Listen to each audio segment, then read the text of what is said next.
Neville, thanks so much for joining us. Thanks. It's been a while. It's been a minute. Crocodile.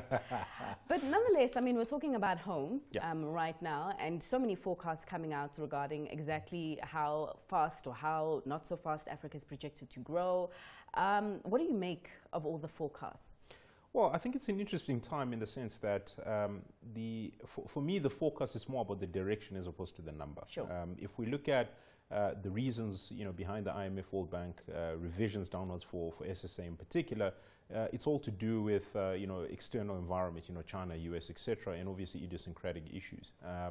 And I think that, for me, is a more interesting argument in terms of what's affecting the growth dynamic and what are the themes that are emerging on the continent. And it's a very interesting time. I mean, my job is fairly spicy these days in trying to explain some of these numbers. Right. I mean, in those numbers, I suppose a perspective is definitely needed here, especially when you look at the top 6 fastest growing economies in the world, 6 of which being African. There's a lot of mention about how we need to recognize that a lot of them are smaller countries. The growth is coming from a low base, and therefore, growth rates of around 8.8 plus are easy to achieve for the likes of a Ghana or Ethiopia, which I know is contending right behind Ghana, compared to your bigger countries like your South Africa and Nigeria.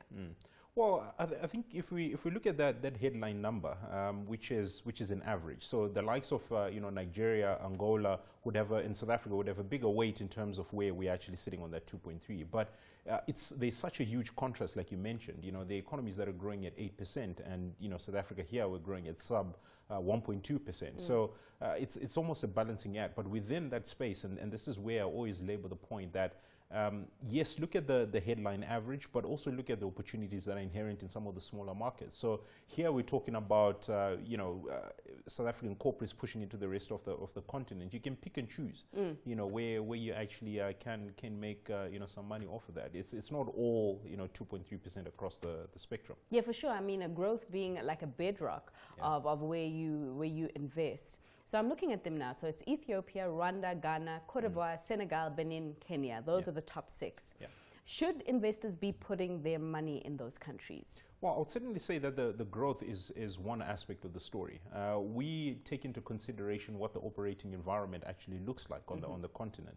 Because in some of these markets, yes, you have 8% growth, but is it easy for you to put your money in and put your money out? Let's take Ghana then, because it's top of the list. Should you be going into Ghana right now? Well, we certainly do like Ghana from a macroeconomic standpoint. I appreciate the fact that it is relatively diversified in terms of its export base. You've got cocoa, you've got agriculture, you've got gold, which is contributing to that particular number.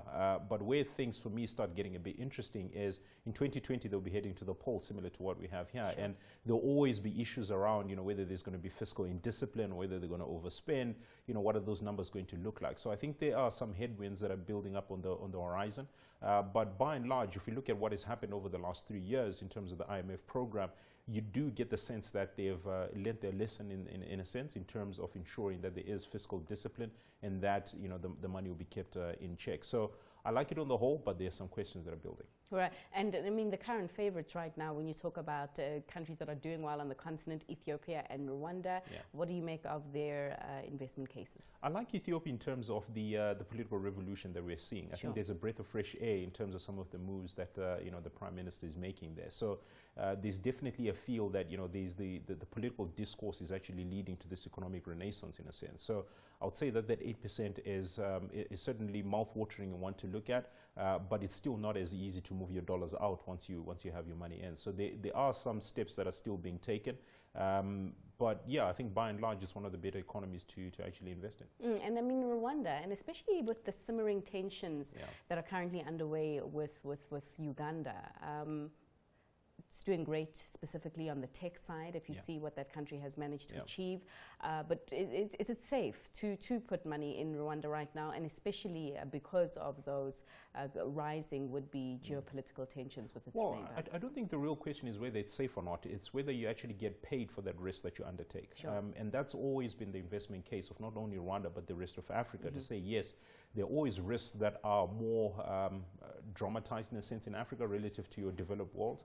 But at the same time, there is scope that you actually can get paid for that risk. And I certainly do get the sense that in Rwanda, even though you have all these simmering tensions and everything else that you mentioned, but there's still a very compelling growth story that is there. And also on the operational side, it's very easy to actually establish a presence there. I mean, we're seeing international companies, starting to open up shop in country, and I think that is testament to some of the macroeconomic policies and macroeconomic evolution that we've seen in Rwanda over the last couple of years. So it's certainly an exciting prospect. I mean, it's still a relatively small economy, but they're growing at a phenomenal pace. A country that has got elections behind them for now, Kenya. What do you make of that investment destination? I like Kenya, again, on the diversification story. And the reason why I keep emphasizing that is typically we've seen that commodity prices tend to be extremely volatile. And, the likes of Angola and Nigeria tend to pulsate along those lines. And, what you tend to get with a lot of East African economies is that level of diversification. So even if, gold prices take a knock, etc., they're still relatively okay. So, that 6% or, whatever focus you're looking at, it tends to be a lot more stable over a long period of time, as opposed to the whipsaws that we tend to see in some of the more concentrated economies. Are investors asking any questions, though, Neville, about the political developments that we are seeing on the continent? I mean, Sudan, everyone was talking about it this week regarding the coup there, now the military running the country. This comes off the back of what we did see in Zimbabwe, obviously. So there seems to be a turn of countries with leaders who have been in the seat for a very long time being ousted by pressure from the people. Are there any questions from investors about that and any concerns being raised? Well, I'd say from an investor perspective, the questions that I've been fielding is the what's next, right? So, we've seen who's next, right? We've seen military tanks on the streets and, soldiers taking selfies and all of that, and that makes for very good publicity. But I think the real important question here is what happens when the dust settles, right? Are we going to be in a situation like Egypt, for example, after the Arab Spring, where you had to go through a few leaders before you sort of find your new normal, in a sense?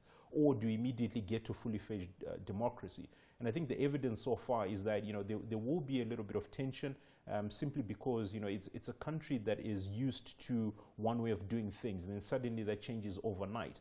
And you obviously need to put in institutions and structures to ensure that the economy actually pushes forth. So there's certainly a sense that, political reformation that is there, are you actually going to see that economic renaissance that usually goes with that? And I think the jury is still out on that one. It has to be on a case-by-case basis. Quickly, I mean, right now, Africa is also celebrating the ratification of the Africa Continental Free Trade Area deal.